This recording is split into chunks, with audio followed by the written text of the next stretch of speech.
ඔව්. ශ්‍රී ලංකා ප්‍රජාතාන්ත්‍රික සමාජවාදී ජනරජයේ උත්තරීතර ආයතනය. සැබවින්ම එය එසේමද. කාලකයේ උගතුන්ගෙන් බුද්ධිමතුන්ගෙන් පිරී ගිය ස්ථානයක් විය. ඒත් ඒ උත්තරීතර ආයතනය අද මැරවරීන්ගේ රස්‍ය අධිකාරීන්ගේ ග්‍රහණයට හසු වී අවසන්ය. විනයක් නැතිව භික්ෂූන්ට පහර දෙන, පරුෂ වචන වලින් පැනවදින මෙවන් තත්ත්වයන් මැද මොහු අපේ තරුණ පරපුරට දෙන ආදර්ශය මොකක්ද? ගේමක් දීලා ගිය අවුරුද්දේ වැලිකඩ ඉඳලා එළියට ආවේ මේ අවුරුද්දේ ඡන්දෙන් දිනලා හොරකම් කරලා ජීවත් වන්නේ පාතාලය මං ලුකුම බචා මං උඹලා බෝතලේට රවට යත්ත මහත අයියා මං පාතාලය මං ලුකුම බචා මං උඹලා බෝතලේට රවට යත්ත මහත අයියා මං ඉපදුනනු දෙකේ ගෙදර කුඹි කැලේ පොඩි සමන්ත කිව්වොත් දැන් ඔක්කොම ඕන්නෑවේ ඉස්කෝලේ ගියේ පහ වෙනකන් අම්මා තාත්තා රට යනකන් මල් විකුණුවා ෂේප් එකේ පොලිසියට අහු වෙනකන් නැත්ත මාස 6ක් කෙරේ කට්ට කෑව හොඳට අනේ පොලිසියෙන් ගැහුවා මට තරු පෙරුණා ඔළුව වටේ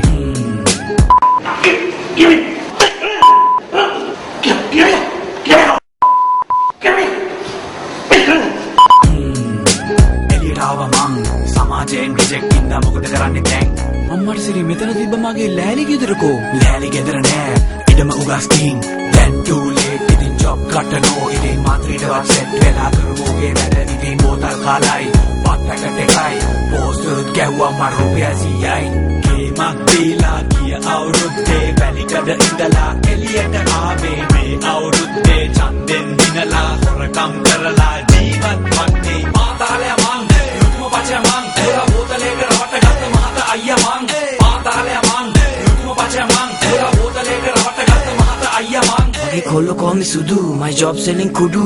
When the cops come, I scream, Ammata Udu. If you want weed money, I got the badu. Rattarang chains and 5 or 6 mudu. Police saying, Apidikyanne vanata mulle horu. Kavadavat natta nae, Apidikyanne moru. Mantrita saligathan kanda wenne toku. King of the Vanate, I'm very, very loco. ගේමක් දීලා ගිය අවුරුද්දේ වැලිකඩ ඉඳලා එළියට ආවේ මේ අවුරුද්දේ ඡන්දෙන් දිනලා හොරකම් කරලා ජීවත් වන්නේ පාතාලය මං ලුකුම බචා මං උඹලා බෝතලේට රවට ගත්ත මහත අයියා මං පාතාලය මං ලුකුම බචා මං උඹලා බෝතලේට රවට ගත්ත මහත අයියා මං මගේ නම අජිත් මම මෙඩිසින් කරේ ආප්ප පුච්චලා යුනිවර්සිටි ගියේ හાર્ඩ්වෙයාගේ වැඩ දැන් මනි පුතේ දෙඩින් ඉන්න අමර බෙහෙත් ගන්න සල්ලි නැතේ පොඩි ගේම් දීලා මම සල්ලි හොයන්නේ මේ දවසර ඡන්දේ හින්දා ලොකන වැඩ කරන්නේ පලිසීනාවම බොක්කෙන් වහින්නේ අනිත් පිලේ කොල්ලෝ අපිව දැකම හයියෙන් දුවන්නේ මට තියෙන්නේ බෝතල් හොඳට වත්තට බෙදන්න බෝතල් වලින් ලොකට හොඳට කතරි ගහන්න කියන්න මැරිච්චාගේ ඡන්දේ දිනනවා මටම කෝල් කරන්න Megi akka, ඔය කාඩ් එක මේක තියාගන්න. ගේමක් දීලා ගිය අවුරුද්දේ වැලිකඩ ඉඳලා එළියට ආවේ මේ අවුරුද්දේ ඡන්දෙන් දිනලා හොරකම් කරලා ජීවත් වන්නේ පාතාලය මං ලුකුම බචා මං උඹලා බෝතලේට රවට ගත්ත මහත අයියා මං පාතාලය මං ලුකුම බචා මං උඹලා බෝතලේට රවට ගත්ත මහත අයියා මං දශක කිහිපයක් ඇතුළත මේ ඇති වුණ මහා සමාජ විපර්යාසය සංස්කෘතික විපර්යාසය දේශපාලන විපර්යාසය අපට විශේෂයෙන්ම අපේ පරපුරයට මානසික විශේෂයෙන් බලපෑවා කියන එක මම හිතන්නේ මා විශේෂයෙන් කරන්න අවශ්‍යයි. පළමුවෙන්ම කුඩා දරුවාගෙන් පටන් ගත යුතුයි.